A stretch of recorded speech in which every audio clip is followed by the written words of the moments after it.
Quero cumprimentar a todos com a paz do Senhor. Quem vos fala aqui é o pastor Paulo Delaes de São Paulo, Jundiaí. Estamos no nosso canal do YouTube, no nosso momento, resumo da Escola Bíblica. Convido você que ainda não se inscreveu no nosso canal do YouTube a se inscrever. Muito simples, fácil. Quando você receber o nosso vídeo com o link, clique no link. O link vai abrir, ao lado dele está escrito se inscrever. Você inscreve, toca o sininho, faz a sua notificação, seu comentário e também envia aos seus amigos e peça para que ele se inscreva, pois assim você nos ajuda a levar uma palavra de esperança a muitos lares, a muitos lugares. Nosso canal do YouTube é um canal diversificado com vários vídeos. Temos vídeos na área da família, pois somos palestrantes familiar. Temos vídeos na área de seitas e heresias, pois damos palestra nesta área. Temos mensagens também edificantes e temos a nossa escola bíblica toda semana como essa. São mais de 200 vídeos, pois temos o objetivo de levarmos a palavra do Senhor. A aula de hoje diz sobre vivendo em constante vigilância. Vamos aos nossos versículos de parâmetro da aula antes que iniciemos ela por total. Lucas 12, 37, bem-aventurados os crentes vigilantes na vinda do Senhor Jesus. Atos 20, 31, a vigilância diz respeito também contra os falsos profetas. Colossenses 4, 2, a vigilância deve estar acompanhada de oração. 1 Tessalonicenses 5, 6, 10, a vigilância escatológica é ensinada pelo apóstolo Paulo. 1 Pedro 5, 8, a vigilância contra a sedição de Satanás deve ser constante. E Apocalipse 3, 2, 3, a exortação à vigilância aparece no último livro da Bíblia. Então, o segredo para o cristão, se quer encontrar com o Senhor Jesus, é estar vigilante, é estar atento para não ser enganado pelo diabo. A nossa leitura bíblica em classe está baseada em Mateus 26, 36 ao 41, que nos diz assim a palavra de Deus. Então chegou Jesus com ele a um lugar chamado Getsêmani e disse aos seus discípulos: assentai-vos aqui enquanto vou além orar. E levando consigo Pedro e os dois filhos de Zebedeu, começou a entristecer-se e a angustiar-se muito. Então disse-lhe: a minha alma está cheia de tristeza até a morte. Ficai aqui e vigiai comigo. E indo um pouco adiante, prostou-se sobre o seu rosto, orando e dizendo: meu pai, se possível, passa de mim esse cálice. Todavia não seja como eu quero, mas como tu queres. E voltando para os seus discípulos, achou-os adormecidos. E disse a Pedro: então nem uma hora pudeste vigiar comigo? Vigiai e orai para que não entreis em tentação. Na verdade, o espírito está pronto, mas a carne, ela é fraca. Olha o que ele ainda diz sobre vigilância em 1 Coríntios 16, 13. Vigiai e estáis firme na fé. Portanto, portai-vos veronilmente e fortalecei-vos, né? Então a vigilância serve para isso, para nos fortalecer. A nossa verdade prática diz que a vigilância na fé cristã significa permanecer acordado quanto à vinda de Cristo, atento no zelo de não nos afastar de Jesus e perseverar na cautela contra os falsos profetas. Esse é o segredo para sermos vitoriosos, tá? Porque não existe super crente, tá? Não existe o bambambam, não existe o pastor santo, a pastora santa. Não, nós só somos fortes porque estamos olhando para a cruz de Cristo. Nós não somos fortes em nós mesmos, tá? A nossa carne, ela é fraca. Jesus disse ali no versículo 41, o espírito na verdade está pronto, mas a carne é fraca, tá? Então se você não vigiar, crente, você cai. Se você achar que você é santão, que você é melhor que os outros, que você achar que você pode apontar o pecado dos outros, você corre um grande risco.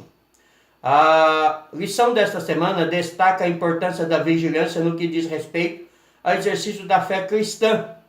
Estamos vivendo os dias que que antecede o retorno de nosso Senhor e Salvador Jesus Cristo. E por esse motivo, os crentes devem estar em constante vigilância, para que não seja persuadido a viver o Evangelho de forma negligente. Poucos dias antes de sua crucificação, durante a preleção do sermão profético, Jesus alertou seus discípulos acerca do avanço da imoralidade e que a corrupção seria alguns dos sinais que precederiam a sua vinda. Essa palavra está se cumprindo em nossos dias e a igreja deve estar vigilante para manter a fidelidade ao Senhor Jesus. O mestre advertiu também a respeito da vigilância seguida da oração, para que seus discípulos não entrassem em tentação. O crente enfrenta continuamente uma batalha entre o espírito e a carne. É imprescindível atentar para o fortalecimento da vida espiritual e comunhão com o Senhor, para que as fraquezas da natureza humana não se oponham à vontade de servir ao Senhor com alegria e santidade. Então, a interação aqui nos diz que estamos em uma batalha. E essa batalha não é uma batalha carnal. Essa batalha é uma batalha espiritual, aonde a igreja luta contra o diabo e o diabo luta contra a igreja. Embora ele seja derrotado, embora sabemos que ele não tem poder sobre a igreja, pois as portas do inferno não prevalecerão contra a igreja, mas ele é artimanhoso, ou seja, astuto, mentiroso e enganador. Então ele tenta arrastar o máximo possível de pessoas para o inferno com ele. Por isso, Jesus nos orientou no versículo 41 de Mateus 26. O espírito está pronto, mas a carne é fraca. Vigiai, tá bom? Esse é o alerta a mim e a você. Na introdução da aula de hoje nos diz: a exortação à vigilância na presente lição abrange dois aspectos da vida cristã. Primeiro diz respeito às palavras de Jesus na agonia em Getsêmani, na noite em que ele foi preso. Os outros aspectos referem-se ao contexto escatológico, no sermão profético, registrado nos evangelhos sinóticos. A presente lição mostra os aspectos da vigilância na fé cristã. Então aí está o sentido da aula de hoje. O significado de vigilância. A vigilância é o ato, o efeito de vigiar, o estado de quem permanece alerta, de quem procede com precaução para não correr risco, isso nos mais diversos aspectos da vida humana. O verbo vigiar aparece na Bíblia no sentido de estarmos atentos em todos os aspectos da vida cristã, ou seja, a nossa vigilância ela é constante em todos os sentidos, se queremos sair vitorioso desta batalha. Parte 1. Vigiar, estar alerta. A palavra que mais aparece no Novo Testamento grego para vigiar é o verbo gregorreo. Vigiar, estar alerta, ser vigilante, que aparece 22 vezes. A ideia principal dessa vigilância é escatológica. Mateus 24, 42 e 43 e Mateus 5, 13, 25, 13, melhor dizendo. Isso se mostra nas passagens paralelas de Marcos e Lucas. Mas quando Jesus disse a Pedro, a Tiago e João, ficai aqui e vigiai comigo, versículo 38 do capítulo 26 de Mateus, isso significa que ele queria que seus discípulos ficassem acordados e continuassem a orar, ou talvez se protegesse de alguma intromissão enquanto oravam. Mas gregorreo é usado para denotar uma vigilância mais geral. 1 Coríntios 16, 13, Colossenses 4, 2 e 1 Pedro 5, 8. Então aqui está o primeiro sentido sobre a palavra vigiar. Vamos ao segundo sentido. Vigiai, guardar e cuidar. É o verbo grego agrepeneo, manter-se acordado. Vigiar, guardar, cuidar. E só aparece 4 vezes no Novo Testamento. 2 delas no sentido escatológico, no sermão profético de Mateus 13, 33 e Lucas 21, 36.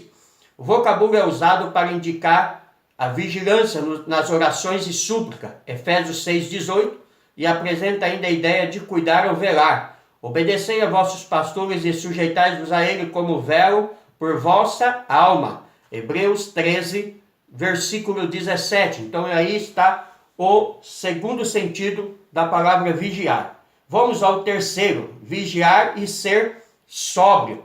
É o verbo nepol, literalmente ser sóbrio, mas que aparece no sentido figurado de vigilância, combinado com gregorrel, 1 Tessalonicenses 5,6, 1 Pedro 5,8. Seu uso no sentido próprio pode ser visto em outras partes do Novo Testamento. 1 Tessalonicenses 5,8, 2 Timóteo 4,5, 1 Pedro 1,13. Existe ainda o verbo ekenopo, que só aparece uma vez no Novo Testamento. 1 Coríntios 15,34, traduzido por vigiar, por tornar a sobriedade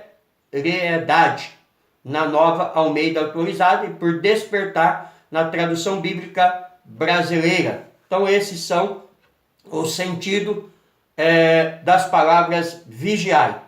O subsídio didático pedagógico nos diz que escatologia, o termo escatologia, de escatos, últimos, logos, raciocínio, significando a teologia das últimas coisas, tem sido usado desde o século XIX para designar a divisão da teologia sistemática, que lida com tudo o que era profeticamente futuro, na época em que foi escrito, isto é, profecias que já se cumpriram, como também profecias que ainda não se cumpriram. Importantes assuntos de profecia inclui predições com relação a Jesus Cristo, tanto em sua primeira vinda como na segunda. Israel, os gentios, Satanás, cristianismo, os santos de todas as eras futuras, grande tribulação, o estado intermediário, a ressurreição dos mortos, o reino milenário, o juízo final, o estado eterno. Esses temas podem ser classificados como a revelação divina do programa quadruplo de Deus para Israel, os gentios, a igreja e Satanás e seus anjos caídos. Então está aí o sentido da palavra escatologia, o significado, o que ela abrange para nós como noiva igreja. Este é o momento mais esperado que a igreja do Senhor aguarda. Este é o momento que ansiamos, que é de entrarmos às mansões celestiais, como Jesus prometeu no Evangelho de João 14, né? Eis que eu fui vos preparar lugar, e quando eu vier, eu vos levarei para mim mesmo. Que momento glorioso, né? E como disse a primeira parte da aula de hoje, isso já nos mostra que está perto, porque as profecias bíblicas da vinda de Jesus estão se cumprindo uma a uma. Terremotos, guerras, tempestades, furacões, enchentes, violências, pais contra filho, filho contra os pais, assassinatos em série, como vimos nessa semana, 2 casos, né? Aqueles moleques na escola de Suzano, na Nova Zelândia, aquele homem que entra e mata 49 pessoas. Isso nós vemos quase todos os dias, infelizmente. Prostituição, homossexualismo, pedofilia, né? Desavenças, mortes e traições. Tudo isto é princípio de mostrando-nos que Jesus está vindo. E você ainda não percebeu isso? Olha, fique atento, para que não seja pego desapercebido como foi as 5 virgens loucas que não tinham azeite nas suas lamparinas. Tópico 2. Jesus no Getsemane. Depois que Jesus instituiu a ceia do Senhor, ele seguiu com os seus discípulos para o jardim de Getsemane. Em oração, o Senhor Jesus rogou ao Pai 3 vezes para que passasse dele esse cálice. Mas ele não só pediu para passar, mas ele disse também que seja feito a tua vontade. Ou seja, nós precisamos sempre fazer a vontade do Senhor. Getsemane, o lugar é assim identificado em Mateus, versículo 36, e Marcos 14, 32. Lucas se refere ao local como aquele lugar. Lucas 22, 40. E João registrou o outro lado do ribeiro, Cedrão, onde havia um jardim. João 18, 1. A Nova Almeida Atualizada, o nome Getsemane, vem de um termo aramaico, que parece significar prensa de azeite. Era uma área localizada no sopé do Monte das Oliveiras, onde o Senhor Jesus costumava se reunir com seus discípulos, para onde se retirou na noite em que foi preso. Lucas 22, 39, João 18, 2. O que João diz aí no Evangelho, segundo historiadores, era realmente um local de prensa de azeitona, onde se tirava o puro azeite da oliveira para a unção, onde se tirava o azeite para purificação e aonde tirava-se o terceiro azeite para as lamparinas. Jesus passou por esses 3 estágios da prensa da azeitona, ou seja, foi moído, né? Por isso, em agonia, o seu espírito se entristecia até a morte. Por isso, ele clamava ao Pai que, se possível fosse, passasse dele esse cálice. E sabe por que Jesus sofreu tudo isso? Por mim e por você, tá? Então vamos dar valor a esse sacrifício de Cristo na cruz do Calvário. A angústia de Jesus. O Senhor Jesus, durante todo o tempo de seu ministério, encarava a sua morte de maneira serena. Mateus 16, 21, 17, 22, 23 e 20, 17, 19, 26, 1 e 2. E passagens paralelas em Marcos e Lucas. Alguns estudiosos do Novo Testamento perguntam por que só agora começou a entristecer e angustiar-se muito. Versículo 37, a ponto de dizer: a minha alma está cheia de tristeza até a morte. Versículo 38, o seu pavor não era a morte, mas o ser separado do Pai, assumir os pecados de toda a humanidade na cruz. 2 Coríntios 5, 21, pois ele já estava decidido quanto a isto. Marcos 10, 33, 34, e tinha consciência de que sua morte era uma vontade do Pai. João 12, 27, esse era o momento mais crucial para a humanidade, pois estava em jogo a salvação dos pecadores. Então, a questão de Jesus entristecer somente no momento do Getsêmani, não é que ele não sabia, pois ele já havia reafirmado, como várias referências aqui, que ele morreria. Seus discípulos várias vezes se entristeceu, mas como disse o pastor Ezequiel aqui muito bem, era a questão agora de todo o pecado da humanidade estar sobre ele. O meu e o seu pecado estava nas costas do Senhor, e era isso que angustiava ele. Por quê? O pecado separa o homem de Deus. E naquele momento da cruz, que ele assume o meu e o seu pecado, podemos dizer literalmente que Deus estava separado dele. Foi até por isso que, finalzinho da cruz, ele clama: Eli, Eli, né? Ele clama porque Deus não consegue mais olhar aquela cena. Deus está de costa para ele, assim podemos dizer, porque ele estava assumindo todos os nossos pecados. Mas quando ele vence a cruz, ele triunfa para a glória de Deus. Que coisa linda, né? Que coisa maravilhosa. Eu não sei você quando está vendo essa aula, mas eu estou arrepiado, porque eu sinto a presença do Espírito Santo agora. O cálice, a expressão usada por Jesus, meu Pai, se é possível, passa de mim esse cálice, versículo 39, deve ser entendido à luz do Antigo Testamento. O cálice, o copo, aparece com frequência na Bíblia, e muito especialmente na aplicação metafórica. É usado para indicar uma situação miserável, Salmo 11, 6, e também de felicidade, Salmo 16, 5, 23, 5. Da mesma forma indica a manifestação da ira de Deus, Salmo 75, 8, Isaías 51, 17. Essa linguagem aparece no Novo Testamento, Apocalipse 14, 10, 1 Coríntios 10, 16. O Senhor Jesus referia-se ao cálice da ira de Deus como o castigo da separação do Pai, no momento da cruz, Mateus 27, 46, Marcos 15, 34. Estava chegando a hora de ser submerso na maldição por nossos pecados, Gálatas 3, 13. Então, quando passa de mim esse cálice, era o cálice da ira de Deus, porque eu e você merecíamos a morte. O nosso pecado, a nossa paga seria a morte, mas Jesus tomou o meu lugar e o seu lugar, indo para aquela cruz, morrendo ali, né?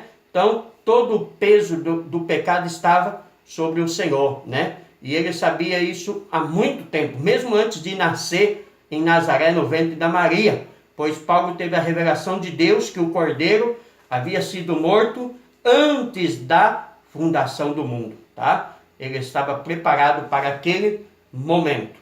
O subsídio bíblico teológico nos diz que é importante observar o uso de uma condicional de primeiro tipo, na expressão se possível, Mateus 26, 39.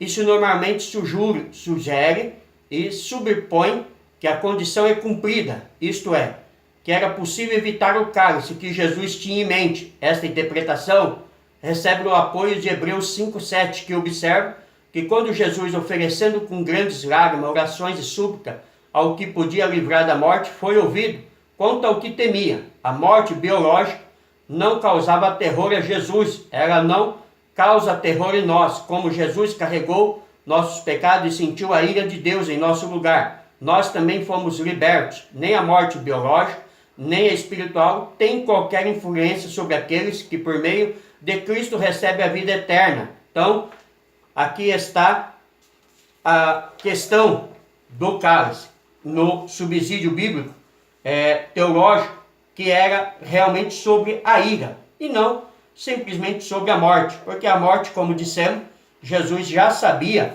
que ela ia acontecer, né? Que ela era inevitável, que ele morreria por toda a humanidade, mas a separação dele de Deus, porque era isso que o pecado fazia no homem. Isaías 59, versículo 22 diz que Deus falando que o que faz separação do homem e eu, os seus pecados. E era isso que Jesus não queria sentir como filho de Deus.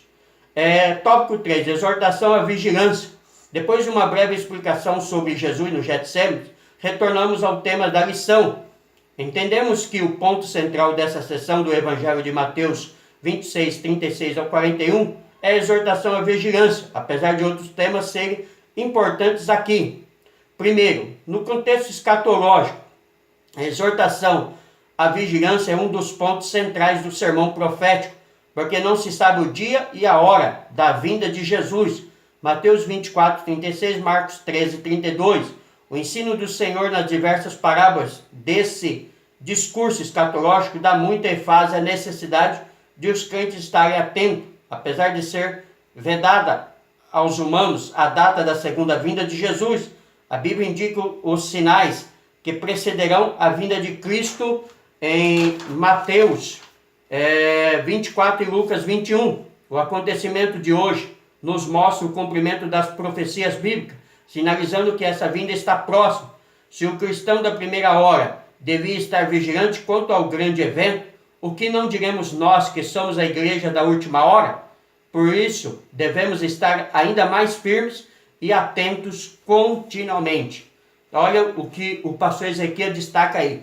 Se os cristãos da primeira hora tinham que estar atentos e vigilantes, quanto mais nós que somos a igreja da última hora, tá? Você que está brincando de ser crente, é hora de tomar uma posição, pois as coisas de Deus é séria e muito séria, muito mais do que você pensa e do que eu penso. Na vida cristã, o estado de alerta para não cairmos em pecado, para não abstermos de tudo aquilo que desagrada a Deus. 1 Coríntios 16, 13, esse. E 1 Tessalonicenses 5, 6. 1 Pedro 5, 8. Nós temos que nos abster, ou seja, nos afastar de tudo aquilo que é pecado. Mas essa vigilância não deixa de ser um exercício contínuo da fé, até que Jesus venha. Ele pode voltar a qualquer momento. Os sinais de sua vinda estão aí, como o avanço da imoralidade e da corrupção, Apocalipse 9, 21, a evangelização mundial por meio de recursos das redes sociais, Mateus 24, 14, e a posição de Israel no Oriente Médio, Lucas 21, versículo 29 ao 31. Então, tudo que Jesus falou, praticamente, costumo dizer que aí 90% das suas profecias a respeito da sua vinda já se cumpriu. Falta aí praticamente, na minha opinião, tá? A manifestação do anticristo real, né? O seu espírito já no mundo desde a época de João, mas a sua manifestação real e o arrebatamento da igreja. Vigiai e orai, versículo 41, parte A. O sentido da vigilância aqui difere daquela mencionada no versículo 38, em que Vigiar indica ficar despertado, acordado. Mas aqui significa estar vigilante para manter a fidelidade ao Senhor Jesus e nunca se apartar dele. Isso fica claro pelas palavras seguintes: para que não entreis em tentação. É uma advertência solene a todos os crentes, em todos os lugares, em todas as épocas, para viver atentos em todos os momentos da vida. Efésios 6,18.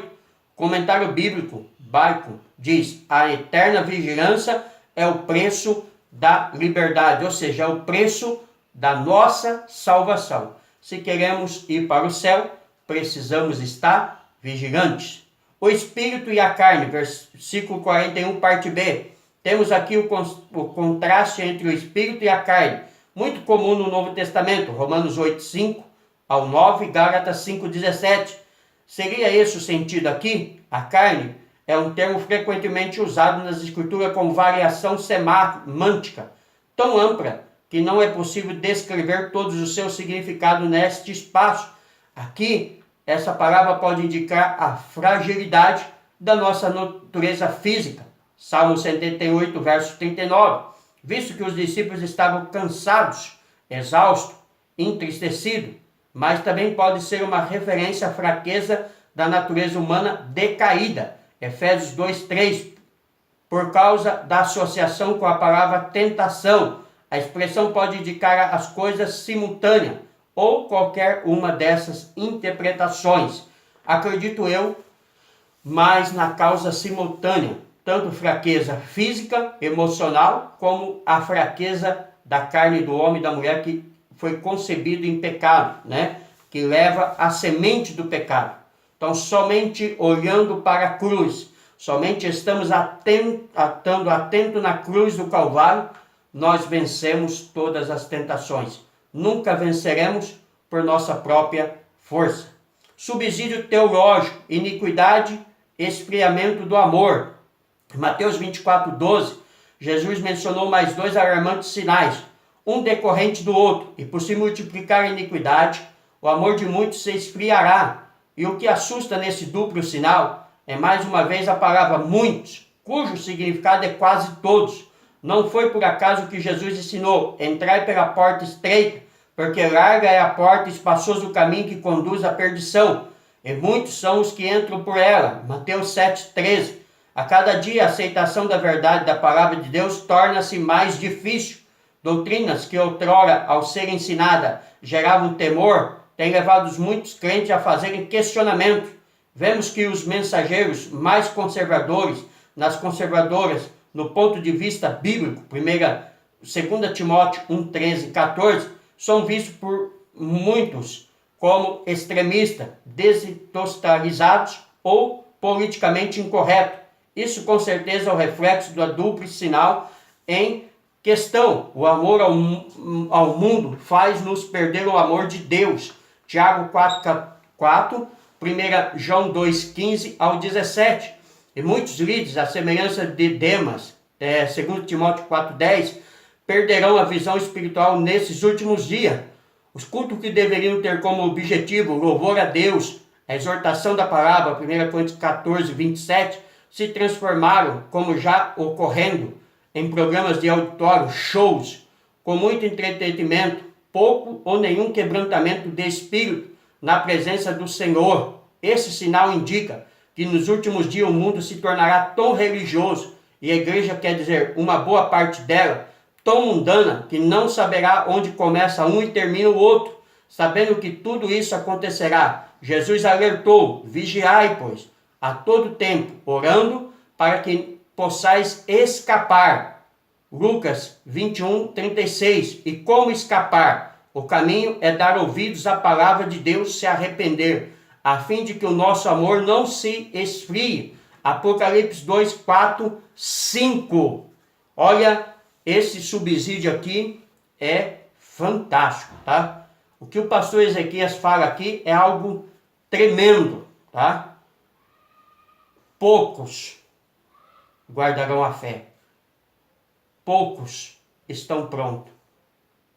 Que coisa terrível, né? Multidões hoje se diz cristão.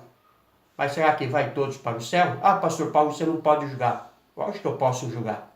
A palavra de Deus me dá autoridade para julgar. Eu não posso julgar apontando erros que não são verdadeiros, né? Eu não posso me achar melhor do que aquele. Mas pela palavra de Deus eu tenho o direito de julgar. Vamos ficar atentos, porque senão vamos passar 30, 40, 50 anos na igreja. Vamos nascer, vamos ser apresentados na igreja, vamos batizar, vamos participar do corpo, vamos ser obreiros, vamos casar na igreja, vamos morrer na igreja e vamos acordar no inferno, tá? Esse é o alerta. Conclusão da aula de hoje. O enfoque no relato do Getsemane é a vigilância. E por essa razão, não entramos em outros pontos do texto, finalizando, dizendo que a tentação do deserto, o Senhor Jesus recusou o domínio do mundo, sem o Pai. Mas aqui ele aceita sofrer e morrer por nós com Deus. A experiência de Jesus e dos seus discípulos no Getsemane nos ensina que cada cristão tem o seu Getsemane. Cada um de nós deve ser submeter à vontade do Pai. Na tentação, ele venceu no deserto o diabo sem o Pai, não aceitou a proposta de receber o mundo. No Getsemane ele venceu o pecado na cruz por mim e por você.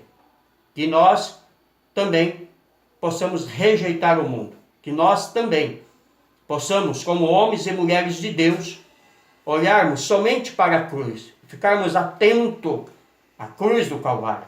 É ela que nos conduz ao céu. É ela que nos leva à presença de Deus. Que renunciemos o mundo, que renunciemos as paixões, que renunciemos a riqueza, que renunciemos o poder deste mundo, para ganharmos o mundo vindouro, para ganharmos Cristo, para ganharmos as mansões celestiais. Deus abençoe a todos. Pastor Paulo Deranhese, São Paulo, Jundiaí. Não está inscrito no nosso canal? Se inscreva. Digite lá paulo.deranhese no canal do YouTube ou recebendo o nosso link, nosso vídeo, abra, curta, se inscreva, clique em se inscrever, envie aos seus amigos, pois assim você nos ajuda a levar uma palavra de esperança como essa e podemos alcançar muitas almas. Nosso canal tem mais de 200 vídeos apologéticos, família, escola bíblicas e mensagens edificantes. Um grande beijo no